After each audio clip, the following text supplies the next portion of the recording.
Muchísimas gracias a ti, Cecilia.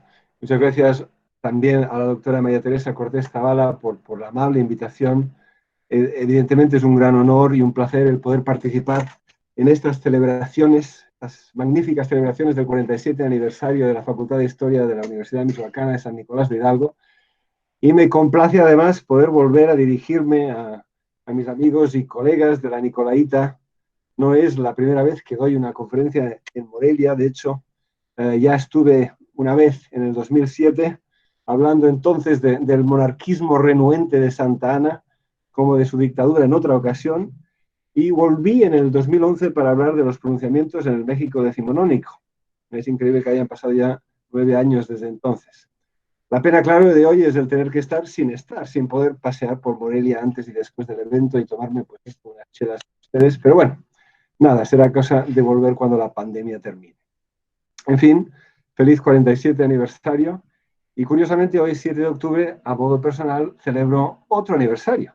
Hace 30 años exactamente, el 7 de octubre de 1990, que llegué a México por primera vez, por lo que celebro 30 años desde el principio de lo que ha sido, pues para mí, esta relación tan íntima, intensa y obsesiva que tengo con el país de ustedes, su país y su historia. Bueno, en fin, hablando de la historia de México, hablemos de los conservadores, pues. Entonces, ¿cuáles son los objetivos de la charla? Pues vamos a hablar de quiénes fueron los conservadores, sobre todo durante la Guerra de 3 Años. Esto es lo que yo quiero ver. O sea, quiénes eran los conservadores y un poco hablar y ver en qué creían y por qué lucharon, ¿no?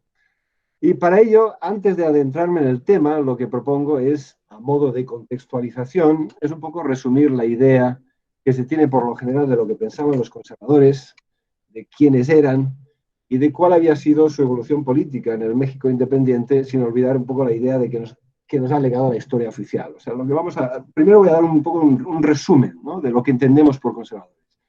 Y de ahí resumiré un poco lo que fue la Guerra de 3 Años y un poco cuáles fueron los vaivenes del bando conservador, para ya una vez haber hecho esto, ya entrar en el tema y analizar quiénes eran los conservadores o los tacubayistas, ¿no?, y qué se proponían lograr enterrando la Constitución de 1857 y alzándose en armas contra el gobierno y las fuerzas liberales. Como supongo que algunos de ustedes ya deben sospechar, una vez que saquemos el microscopio y nos pongamos a mirar de cerca quiénes eran estos pinches cangrejos, como se les conocían en su debido momento, ¿no?, y una vez que nos pongamos a estudiar las razones por las que se movilizaron, veremos que se movilizaron por numerosas razones, algunas de ellas a veces bastante contradictorias, y que no representaron una sola visión homogénea de un ideario no claro, conservador, sino que de hecho entre sus correligionarios hubo de todo, desde liberales moderados, desencantados, pueblos indígenas, pasando por militares de carrera, párrocos de pueblo, e individuos centrados en sobrevivir y salvar su pellejo de cualquier manera. Pero bueno, empecemos por pensar qué sabemos hasta ahora, o qué se sabe, o qué se dice de los conservadores, ¿no? Y evidentemente los conservadores, en el caso mexicano, pues son los malos de la historia, ¿no? Ya sabemos que la historia la escriben los vencedores, y tenemos pues un fenómeno, ¿no?, historiográfico, donde de hecho ya a partir después de la restauración liberal de 1867 y la llegada de una serie de intelectuales liberales que empiezan a elaborar una historia patria, ¿no? Estoy hablando pues esto de Vicente Riva Palacio, México a través de los siglos, con todo ese grupo de historiadores, ¿no?, pero también de Justo Sierra. En fin, ahí se empieza a elaborar ya, bajo el porfiriato, ¿no?, una visión de la historia de México donde se celebran ciertos héroes, ¿no?, Hidalgo, ¿no?, obviamente Benito Juárez, hay ya toda una celebración de la figura de Juárez, y donde ya se nos da un poco una idea de mexicanos buenos y mexicanos malos. Y es una visión que todos ustedes saben y ya conocen de sobras, y es una visión que, pues evidentemente, se perpetúa ya en el México postrevolucionario, ya añadiendo ahí pues unos héroes de la revolución, y que tenemos de nuevo, en cierta manera, recalcado de nuevo con una nueva insistencia ahora durante la cuarta transformación, ¿no? O sea, en un caso donde, como bien saben ustedes, pues el presidente usa a menudo el término conservadores a modo de insulto o de término peyorativo. Y lo que es impactante es que, de hecho, no queda un rastro conmemorativo de ellos, ¿no? O sea, si comparamos el caso de, por ejemplo, de Ecuador, ¿no? En Ecuador es posible pasear, como ejemplo, por Quito y estar en un momento en la avenida Eloy Alfaro y de ahí pasar a la plaza o la avenida de Gabriel García Moreno. Sería, el equivalente en México sería el poder pasear por la avenida de Benito Juárez y entrar entonces en la plaza Miguel Miramón. Evidentemente esto es inconcebible, la manera que se ha creado una visión de la historia oficial, de buenos y malos, y donde tenemos, por un lado, a una serie de héroes ensalzados y resaltados y celebrados y glorificados, mientras que hay, pues, sus enemigos, dijéramos, ya vilipendiados o olvidados, no relegados a la basura de la historia. Entonces, yo no vengo aquí a reivindicar a los conservadores, sino más bien a entenderlos, ¿no? Y entenderlos dentro del contexto en el que se movieron. Entonces, lo que tenemos que entender es, a ver, ¿qué entendemos por conservadores? Y, claro, es un tema que no se ha estudiado tanto como quizás se debiera, pero podemos al menos tener una idea, todos tenemos una idea de lo que eran los conservadores en el siglo XIX. Supongo que algo que quisiera empezar por decir, y esto es algo que se remonta a un libro que saqué en 1999, coordinado con Humberto Morales Moreno, de la Universidad de Puebla, que es un libro que se titulaba Conservadurismo Mexicano en el siglo XIX, y donde ahí ya lo que vimos, un libro que surgió en base a un taller que tuvo lugar en un congreso en el 96 en Salamanca, donde vimos que evidentemente uno no se podía hablar de conservadores a modo general, o sea, de una manera para todo el siglo XIX, ya que hubo una evolución política por parte de todos los actores políticos, incluyendo a los conservadores, y que de hecho el término conservador propiamente solo se empieza a usar como para representar un bando político o un partido político, de hecho, en la década de los 1840. Lo encontramos en el periódico El Tiempo, ¿no? En unos artículos que publica Lucas Alamán, en el Universal, y de hecho ya es en 1849 donde se empieza a forjar un partido conservador con Lucas Alamán en la Ciudad de México. Pero hasta ese momento, o sea, hablar de conservadores en los 1820 o los 1830, en cierta manera es un anacronismo, es como hablar de izquierdas y derechas, no entra, o sea, no es como pensaban los mexicanos en ese momento. Y de hecho lo que vemos es que eran todos liberales al principio. O sea, en cierta manera, los políticos mexicanos de los 1820, no sean yorquinos o escoceses, ¿no? O pertenezcan al Partido del Orden, ¿no? Al Partido del Progreso, siguen siendo liberales, todos influidos en cierta manera por la Constitución de Cádiz, ¿no? De 1812, con algunos siendo más tradicionalistas que otros. Pero lo que vemos es que incluso el Lucas Alamán joven es constitucionalista, ¿no? De hecho, todos de alguna manera le entran a la Constitución de 1824 y cuando después la situación cambia y después de la desilusión y la decepción de esa primera década les lleva hacia apoyar una constitución centralista como la de 1836, aún así estamos hablando de una constitución liberal, ¿no? O sea, con algunas contradicciones, como el hecho de que se mantienen los fueros, ¿no? El fuero militar, el fuero eclesiástico, pero dentro de lo que cabe sigue siendo una constitución, ¿no? Donde hay pues unas divisiones de poder, ¿no? Un ejecutivo, un legislativo, un congreso, ¿no? En la Constitución del 36, un supremo poder conservador que busca controlar tanto al ejecutivo como al legislativo. De ahí que hay que tener cuidado cuándo se usa la palabra conservador o cómo se maneja, ¿no? Entonces lo que tenemos es en términos generales, ya pensando en los conservadores propiamente, o sea, los que ya se refieren a sí mismos como conservadores en los 1840, así a modo de antes de llegar a la Guerra de 3 Años, ¿verdad? Estamos hablando de políticos que hablan de conservar, ¿no? Se trata de conservar lo que ellos consideran como los valores, ¿no? Importantes de la nación, valores que hay que conservarlos y que no se pierdan, ¿no? Y en ese sentido, pues podemos ver cierto tradicionalismo por su parte. Pero, sobre todo, si vamos a pensar en rasgos generales, después, evidentemente, vamos a ver cómo nada es tan sencillo como parece. Pero en términos generales, sí que podemos decir que la mayoría de conservadores, incluso llegando al momento de la guerra del 57, por lo general, son constitucionalistas, ¿no? Todos han apoyado en algún momento una constitución e incluso, ¿no? Aunque podemos ver que la Constitución del 36, ¿no? Que dijéramos es una constitución centralista, ¿no? Más tradicionalista, quizás menos liberal, ¿no? Vemos que hay una limitación del sufragio y eso se repite en la Constitución de 1843. Pero incluso bajo la dictadura de Mariano Paredes y Arriaga de 1846, aún en esa dictadura se está buscando crear una nueva clase de constitución.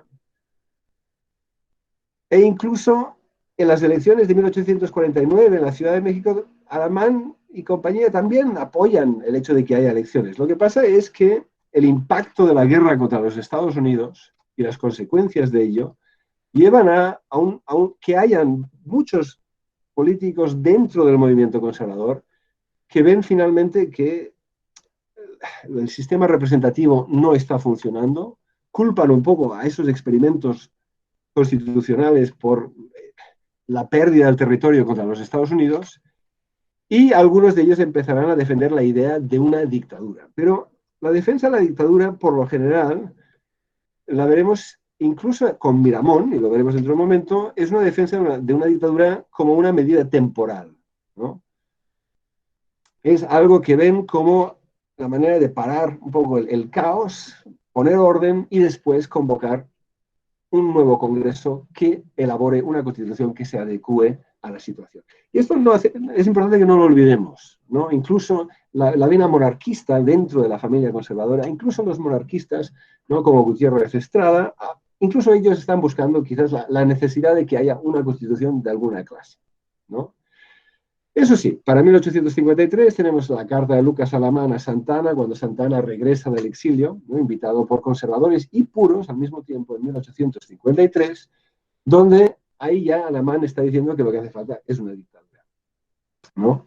Pero, como digo, aún así la idea es cuando sea posible, crear un Congreso Constituyente que elabore una nueva Constitución.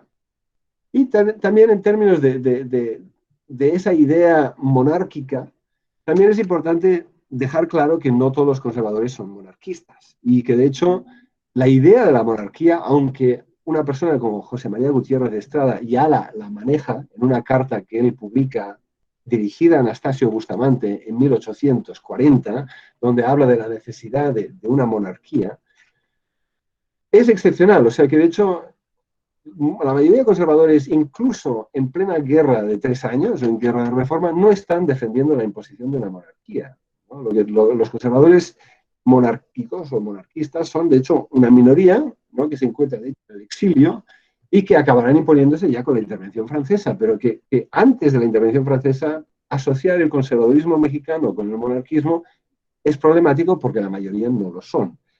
Y en términos de lo que implica esa propuesta monárquica, pues por un lado, la defensa de la monarquía, la idea viene de que después de 3 décadas o 4 décadas de constituciones fallidas, la interpretación que le da, por ejemplo, Gutiérrez de Estrada a la situación de México es que esos fracasos constitucionales se deben a que México es un país de costumbres monárquicas, lo ha sido durante 300 años, incluso, ¿no? El mundo prehispánico era monárquico, y hace falta que sea una familia de una dinastía europea, porque como se vio con la experiencia de Iturbide, de Agustín de Iturbide, del Imperio de Iturbide, no se pueden inventar las monarquías. O sea, necesitamos a alguien de sangre azul de verdad.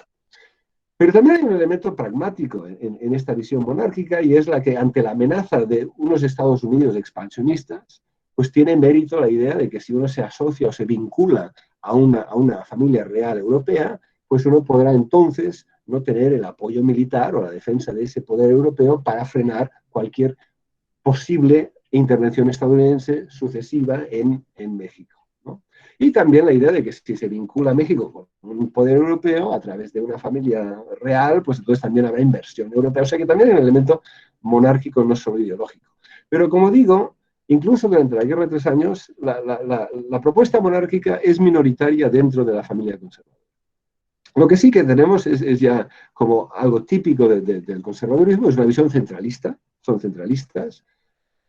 Y en ese sentido, pues esto es un fenómeno que por lo general se ve a lo largo del mundo hispanoamericano, con la excepción de Argentina. O sea que, de hecho, la mayoría de propuestas conservadoras de mediados finales del siglo XIX tienden a ser centralistas, buscar crear un gobierno, ¿no?, central que pueda de alguna manera dirigir lo que está sucediendo en la nación, porque lo que ven es que el federalismo lleva al secesionismo y lleva a una falta de control, ¿no? Pero, como digo, hay excepciones, como la de Argentina, donde de hecho ahí tenemos a una figura como Sarmiento, que precisamente es centralista, porque los unitarios son liberales, porque lo que quieren es imponer una visión liberal en todo el país y no dejar que caudillos o caciques conservadores hagan lo que quieran, ¿no?, en diferentes puntos de Argentina. Tenemos quizás la visión que nos ha legado Peter Guardino, ¿no?, de que el federalismo es popular y que el centralismo es elitista. Y sin embargo, de nuevo, lo que yo recalcaría, es, habiendo estudiado los pronunciamientos de 1835, ¿no?, que influyeron y llevaron a que ese gobierno abandonara la Constitución Federal de 1824, es que finalmente también el centralismo tiene su vertiente popular y que no solo son, ¿no?, figuras elitistas tradicionales, ¿no?, que están llevando, ¿no?, o impulsando esa visión. Y en ese sentido, lo que quisiera resaltar es que también el conservadurismo no es necesariamente una fe política de élite, pero que de hecho tiene un apoyo popular muy significativo. Y eso lo vamos a ver evidentemente en la Guerra de 3 Años. La Guerra de 3 Años es brutal como es, ¿no?, y es violenta como es precisamente porque pues la mitad del país, para decir, ¿no?, para ponerlo de alguna manera, la mitad del país, ¿no?, y eso incluye pues las clases populares, ¿no?, religiosas en particular, como lo son todos casi, ¿no?, pues se sienten, ¿no?, conservadoras, ¿no?, ante ese conflicto, ¿no? Y eso también es importante tenerlo en cuenta. O sea, que no estamos hablando de los liberales siendo necesariamente el partido que representa al pueblo y que los conservadores sean los que representen a las élites, ¿no? Eso sí, lo que la mayoría de conservadores del siglo XIX, y especialmente también en México, se consideran el partido del orden, buscan establecer orden en un contexto de gran inestabilidad, ¿no?, a partir de la independencia, donde han habido pues olas y olas de pronunciamientos. Ningún presidente, con la excepción de Guadalupe Victoria y Mariano Arista, que José Joaquín de Herrera, han logrado durar todo su mandato presidencial. Entonces, ante ese caos, lo que creen es orden y temen pues esto de que la sociedad se está desmontando, que hay pues, bandidaje, hay crimen. Entonces, se presentan como el partido del orden y, por ende, apoyan el ejército regular, a diferencia de esos liberales de la mitad del siglo XIX que tienden a defender no el ejército, que lo ven viciado y como una fuerza de retroceso, pero que defienden en vez de la Guardia Nacional y milicias, dijéramos, de civiles, ¿no? Y en ese sentido, sí, eso lo vemos como algo que entra dentro de los esquemas del conservadurismo mexicano. Son el partido de la propiedad, aunque por otro lado los liberales del XIX mexicano también creen que la propiedad es algo sagrado, ¿no? Pero sin embargo, donde tenemos una diferencia es que evidentemente si vemos algo como la ley Lerdo, donde se puede hablar, y después la nacionalización de la propiedad de la Iglesia, que ya tiene lugar, no en el verano de 1859, en plena guerra de reforma o guerra de 3 años, ¿no?, desde la perspectiva conservadora no se puede atacar, ¿no?, la propiedad, sea de la Iglesia como de un individuo, como sean las tierras ejidales o comunales de los pueblos indígenas, porque la propiedad no se toca, ¿no? Ningún gobierno tiene ese derecho de robar, ¿no?, la propiedad ajena. Y en ese sentido, eso también lo vemos como algo que tienden a representar o defender los conservadores. Y quizás de una manera muy obvia son el partido de la religión, ¿no? Los conservadores tienden a defender la religión católica de una manera muy dedicada, pero de nuevo hay que tener cuidado en el sentido de que todos los liberales, ¿no?, la mayoría de liberales mexicanos del siglo XIX y de la mitad del siglo XIX, incluso los más radicales, siguen siendo católicos en su vida privada, y aunque sean capaces de ser totalmente anticlericales, no a nivel de su discurso político y en plena guerra de 3 años, pues decretar leyes que lleven a la ejecución de curas, ¿no?, por otro lado, en privado siguen siendo pues profundamente religiosos. Ahora bien, los conservadores sí que tienen esa manera de venderse a sí mismos como el partido o la facción que defiende la religión. Y asocian y logran asociar la religión católica con la identidad de México, en el sentido de que finalmente se ve el catolicismo como un aspecto fundamental de la identidad mexicana, desde el momento del impulso de la independencia de Hidalgo, ¿no? Que es un impulso guadalupano que asocia México con la religión católica, a los sentimientos de la nación de Morelos, donde ya se dice que la religión católica es la única y es la única que se debe haber en México con la exclusión de cualquier otra, o todas las constituciones mexicanas, ya con la excepción evidentemente de la de 1857, donde en todas, por muy liberales que sean, ¿no? Se decreta claramente que México es un país católico, ¿no? Y donde no se acepta ninguna otra religión. Y lo que esto significa es que ante la guerra de reforma serán precisamente los conservadores que se presentan como el partido nacional, en el sentido de que están defendiendo la religión porque están defendiendo lo que es el alma de México, para ponerlo de alguna manera, contra unos ataques ateos y ateizantes, ¿no? Que están descatolizando México y por lo tanto buscando desmexicanizar México, ¿no? Y eso es un discurso que se maneja hasta cierto punto y con un impacto tremendo en un contexto donde no olvidemos que antes de que estalle la guerra, el Papa Pío IX, finalmente, en una alocución que se publica y se circula en diciembre de 1856, viene a decir a los católicos de México que no obedezcan a su gobierno, porque su gobierno es un gobierno ateo que está buscando, dijéramos, atacar y destruir la Iglesia, ¿no? Y la religión católica. Finalmente es una guerra que tiene grandes connotaciones religiosas, a pesar de que, como he dicho, los liberales, ¿no? Incluyendo Benito Juárez, evidentemente, pues están defendiendo pues, una visión política, pero que no necesariamente ellos impliquen que ellos no sean católicos de por sí. Y lo que tenemos es también, para entender el conservadurismo a nivel general, que podemos ver que son tradicionalistas, que le dan importancia a los usos y las costumbres del país, y por lo tanto lo que ellos dicen que o presentan como lo que es la identidad nacional, y en este sentido, ¿no? Ven que no se puede imponer una constitución, y eso es el argumento que manejarán, como la del 24, que según ellos está importando ideas extranjeras y extranjerizantes estadounidenses que no se adaptan, no se adecuan, no funcionan para un pueblo como el pueblo mexicano, ¿no? Lo que necesitan, y volvemos a ello, aunque apoyarán la dictadura en su debido momento, ¿no?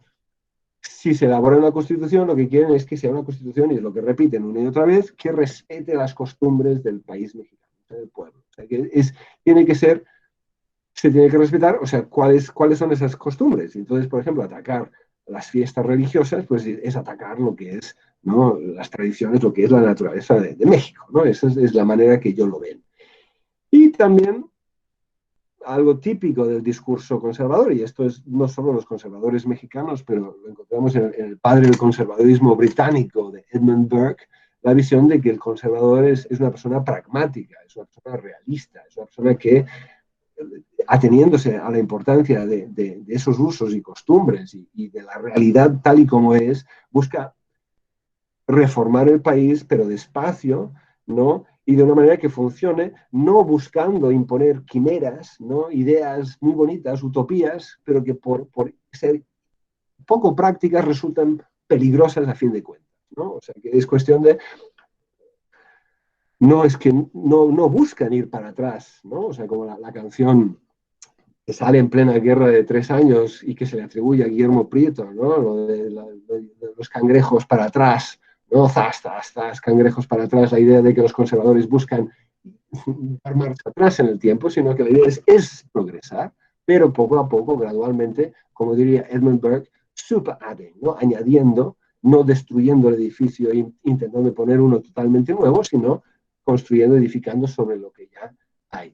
Y finalmente podríamos hablar de que también, pues en cierta manera, los conservadores son nostálgicos, digo, algunos de ellos son nostálgicos en términos ya, pensando ya en esos conservadores que se imponen no después de la guerra contra los Estados Unidos, de 46 a 48, hay una nostalgia por lo que ellos ven como una época, no de paz, de 300 años de paz, una época colonial, donde pues ahí imperaba el orden, la autoridad, el respeto, ¿no? Y en ese sentido la historia de México de Lucas Alamán pues poco da esta visión, ¿no?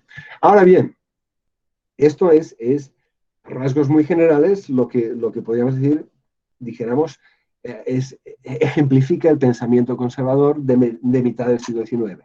Pero estas son ideas muy así generales, ¿no? La realidad es, cuando nos ponemos a mirar de cerca quiénes lucharon en la Guerra de 3 años, de repente esto se nos complica.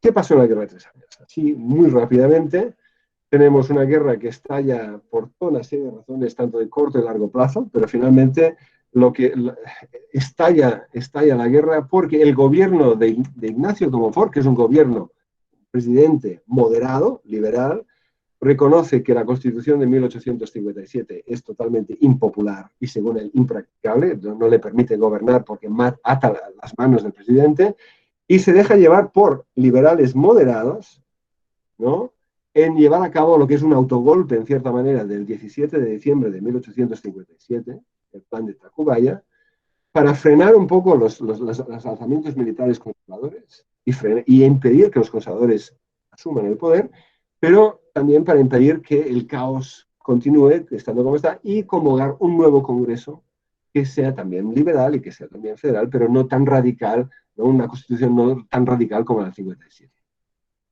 Y lo que sucede es que ya, aunque empieza de esta manera, finalmente Zuloaga, que es parte de ese movimiento, se vuelve contra Comonfort y acabará tomando la presidencia después del 11 de enero de 1858 y ya estalla la guerra. Y como no hay tiempo ahora para lo que pues, me ha ocupado pues, muchas páginas para escribir, así rápidamente tenemos, de hecho, un gobierno liberal se forma en Veracruz y el gobierno conservador, no tacuballista, se forma en la Ciudad de México, y lo que son 3 años de carnicería total, con las grandes ciudades del centro de México cambiando de bando dependiendo de los vaivenes de los diferentes ejércitos, muy rápidamente, ¿no?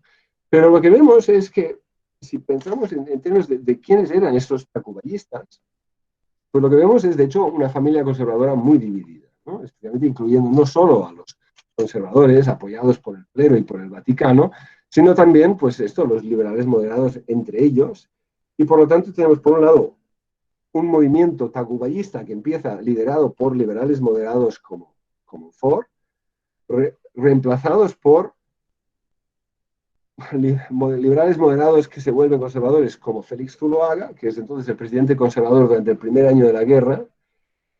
Hacia el final del primer año de la guerra hay una serie de pronunciamientos liderados por liberales moderados, Echegaray y Robles Pezuela, que habían estado luchando para los tacuballistas, ¿no?, pero se vuelven contra Zuloaga.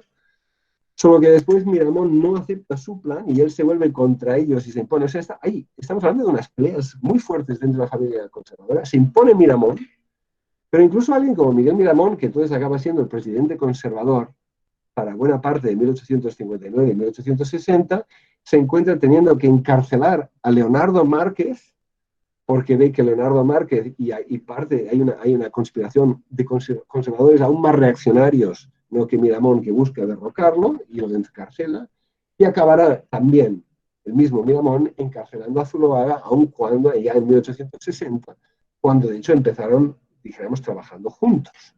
Y al final de la guerra, incluso un obispo como es Clemente de Jesús Munguía, ¿no?, lo tenemos, de hecho, totalmente desencantado y desentendiendo desde los conservadores, diciendo que no han defendido el país y la religión católica como debiera ser, abusando de la Iglesia tanto como los liberales, ¿no?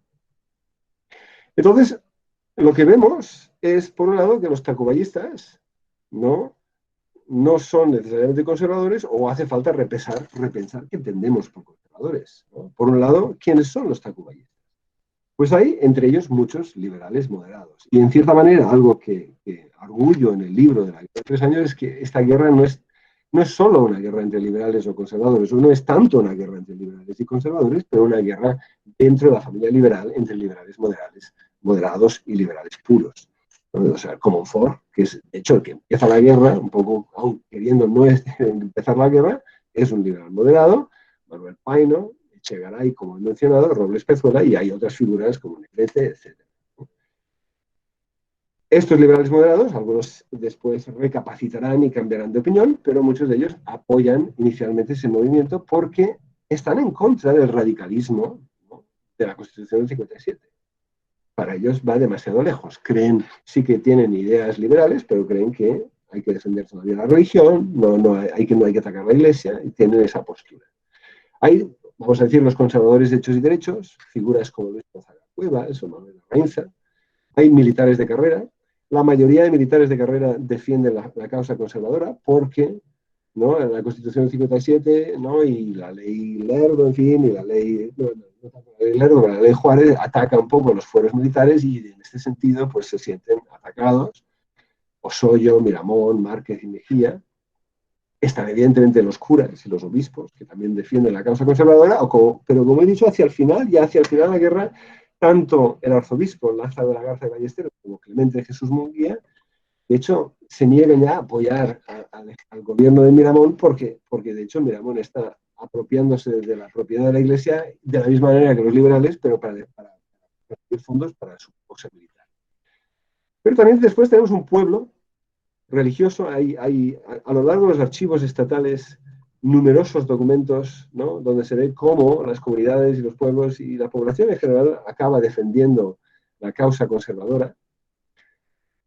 Hay comunidades indígenas, evidentemente, que están en contra de la ley Lerdo, ¿no?, y por lo tanto se encontrarán luchando para la causa conservadora.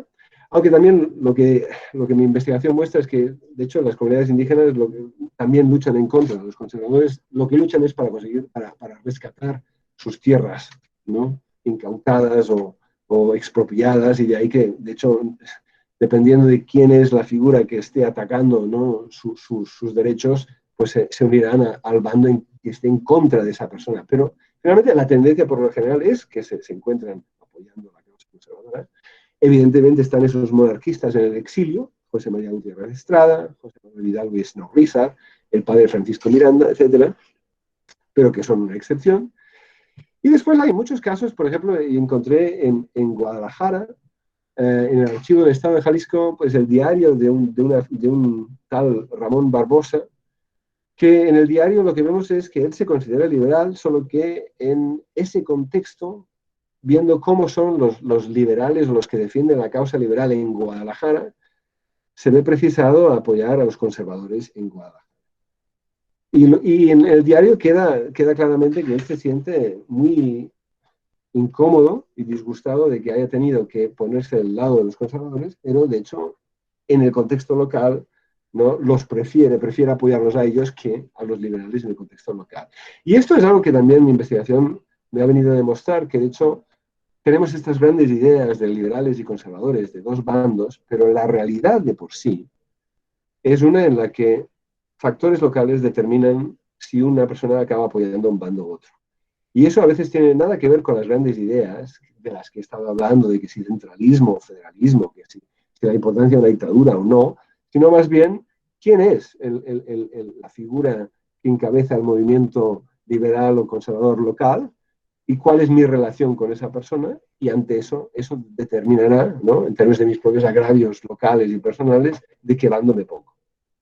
Y lo que vemos es que finalmente son enemistades locales, problemas locales, los que acaban determinando, ¿no?, de qué lado se ponen las personas. Lo que también he visto claramente es que, claro, cuando entra un ejército y ocupa un lugar como Zacatecas o San Luis Potosí, y que son ciudades que cambian de bando de manera seguida, es que la gente va cambiando de bando a la vez que entra un ejército y después sale otro, ¿no? En el sentido de que, bueno, ahora llega Santiago Vidaurri, llegan Suma y llegan los liberales, pues vamos a ponernos a luchar para los liberales. Llega Miramón, que ofrece un indulto para los potosinos que se unan a su ejército, a lo cual se cambian de bando, reentran, ¿no?, las fuerzas liberales, a lo cual entonces vemos cómo la gente cae, porque finalmente la gente lo que quiere es sobrevivir, ¿no? Tenemos también un contexto de leva, donde la leva es un fenómeno común, tanto llevado a cabo tanto por liberales y conservadores, y eso ya determina que a veces la gente está luchando por causas que no son sus causas, sino que no les queda de otra. Pero también va a haber la gente que escoge, que se ve ante la amenaza de los Estados Unidos y el Tratado Maclean-Ocampo del 14 de diciembre de 1859, que se verán apoyando a los conservadores en contra de ese intervencionismo gringo que se evidencia en la intervención naval estadounidense en la batalla de Antón Lizardo, de marzo de 1860, donde barcos americanos intervienen y evitan que unos barcos conservadores que han sido fletados en Cuba puedan bombardear el puerto de Veracruz desde el mar, ¿no? Eso lleva a que también haya mexicanos que con la experiencia de la guerra, ¿no?, de 1846 a 48, pues se identifiquen más con los conservadores en ese contexto, ¿no?, que lo vean más como una causa nacional. Y que de ello, en el contexto desesperado de la guerra, viendo que los Estados Unidos apoyan o acabarán apoyando el gobierno de Benito Juárez, al principio no lo hacen, pero ya para 1859 sí que los apoyan, veremos cómo pues, se ven con la necesidad de buscar apoyos en España, Francia y Gran Bretaña, que no logran, de hecho. Y cuando lo logran con España y con el Tratado Mora-Almonte de 1859, incluso Nepomuceno Almonte, que firma ese tratado, reconocerá que no es el que fuera de desear. O sea que también están prometiendo cosas desesperadamente porque es un contexto de guerra en el que se encuentra. De ahí que yo creo que ya me he extendido más de la cuenta, podría hablar pero me reservo porque pensaba que también podía analizar aquí el discurso de la proclama de Miramón, pero lo dejaré para las preguntas, creo, porque ya creo que me he extendido más de la cuenta. Pero lo que quiero decir al final es que de la misma manera que hay muchos Méxicos, pues hay muchos conservadurismos, ¿no? Y como sucede siempre con la investigación, cuanto más sabemos de algo, más complicado se nos hace.